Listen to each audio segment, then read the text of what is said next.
Bonsoir à tous, vous êtes sur Radio Pnix, la plus ancienne web radio lyonnaise. Nous sommes le 22 mai 2050, il est 20h et c'est l'heure de notre bulletin quotidien d'information avec Jean-Pierre Christian, Jean-Pascal Pro et Gaston Zitrone.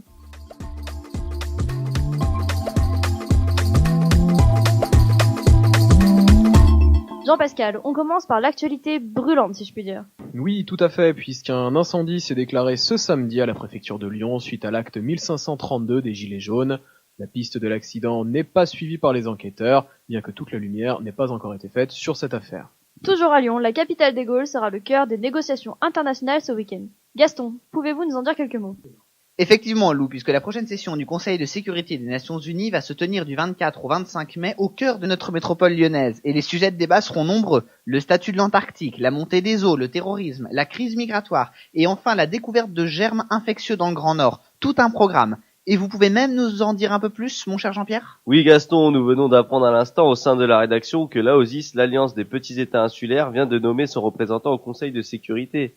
Il s'agira de son Excellence l'ambassadeur Stefano Lopez, homme d'affaires et diplomate philippin proche du pouvoir puisqu'il s'agit du beau-frère du président de la République des Philippines, Jérémy Bensouza. Le nouveau délégué a été élu à la dernière assemblée de l'AOSIS qui s'est tenue aujourd'hui à 9h heure locale par une courte majorité, 36 voix sur 60. On lui souhaitera donc la bienvenue à son arrivée. Et maintenant, le point sur l'actualité continent par continent.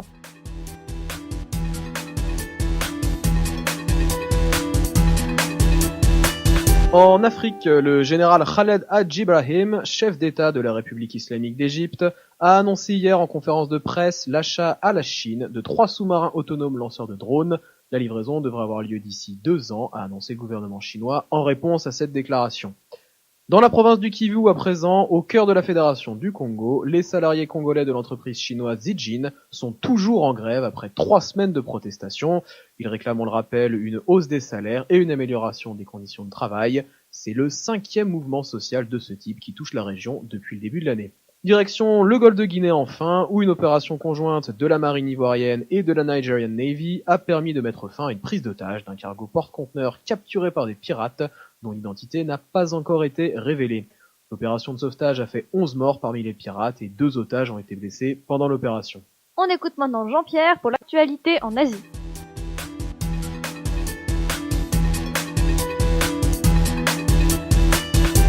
En Chine, la secte du crépuscule doré a revendiqué un triple attentat au drone dans la ville de Darkula, dans l'Uttarakhand, visant une caserne militaire, une préfecture ainsi que les locaux du Parti communiste chinois. Le bilan s'est alourdi à 150 tués et 200 blessés. Pour rappel, la secte du crépuscule doré est un groupe contestataire qui agit depuis maintenant 10 ans en Chine. Jean-Pascal, que se passe-t-il du côté des Amériques ? À la frontière entre le Mexique et les États-Unis d'Amérique, des drones de surveillance auraient, d'après plusieurs ONG et le gouvernement mexicain, attaqué des habitants de Tijuana alors que ces derniers vaquaient à leurs occupations. Cet incident n'est pas le premier à se produire et va jusqu'à remettre en question l'utilisation des robots Berland dans le cadre de la défense de la frontière états-unienne.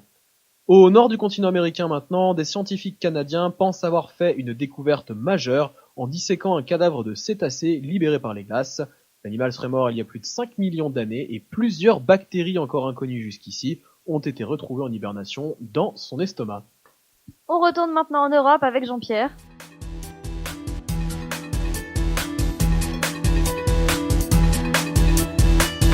En Grèce, la tension monte entre les groupes anarchistes et les membres du parti néo-nazi Aube Dorée. En effet, une attaque du groupuscule d'extrême droite a été perpétrée sur un groupe de migrants sur la route qui mène à Thessalonique, ville détenue par le groupe anarchiste Rouvikonas. Le bilan provisoire est de 40 morts et plus de 120 blessés. Ce n'est pas la première fois que de tels actes sont commis. Le pape ainsi que la présidente de la Fédération des États européens ont appelé à la retenue. Merci Jean-Pierre, c'est tout pour l'actualité des continents. Place maintenant à notre traditionnelle émission. 1 minute pour comprendre. Aujourd'hui, 1 minute pour comprendre l'Antarctique.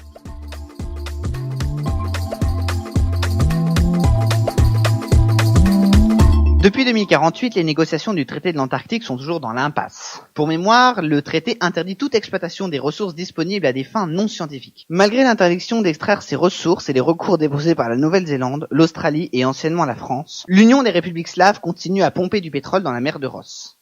Des avancées sont attendues dans les prochains jours, avec notamment la réunion du Conseil de sécurité de l'ONU qui devrait certainement prendre des sanctions contre les Slaves. Merci Gaston, place maintenant à la rubrique sport avec Jean-Pascal Pro.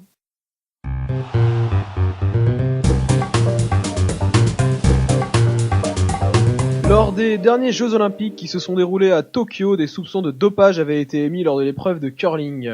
En effet, des athlètes de l'Union des Républiques slaves avaient explosé tous les records.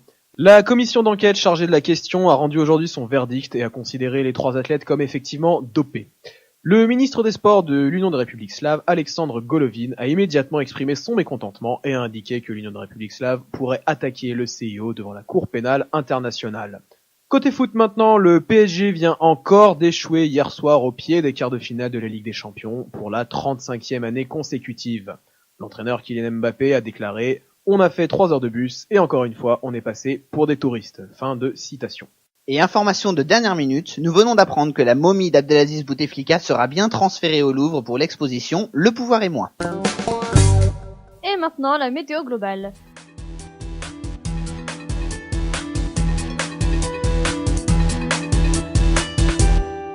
La journée de demain sera chaude sur la majorité du globe, la canicule arrive déjà sur l'Asie et l'Afrique alors qu'elle n'était pas attendue avant la semaine prochaine. On aura un maximum en Inde où il fera entre 39 et 42 degrés selon les villes. Tout cela entraîne des taux de pollution très importants dans les villes africaines, notamment Lagos et le Caire. Dans le même temps, la côte est de l'Amérique du Nord est actuellement frappée par le 12e ouragan de l'année, baptisé Donald, qui est en train de désoler l'Amérique, notamment les villes littorales. En Europe, il est peu probable que les températures descendent, les vents sont assez limités sur l'ancien continent et empêchent la circulation de l'air. Si on s'intéresse à la France, on voit que nous n'allons pas être épargnés. Durant la journée, les températures atteindront des 30 degrés à Paris, Perpignan et Nice. Ces températures seront accompagnées d'un fort risque d'orage sur ces régions. Météo France a d'ailleurs placé la France en vigilance orange pour les phénomènes orageux à risque. Le gouvernement vous encourage donc à consulter régulièrement son site pour vous tenir informé de la situation ville par ville. Et on se quitte avec un single du 86e album de l'artiste Jul qui sort aujourd'hui sur Dailymotion, Alzheimer, je t'oublierai.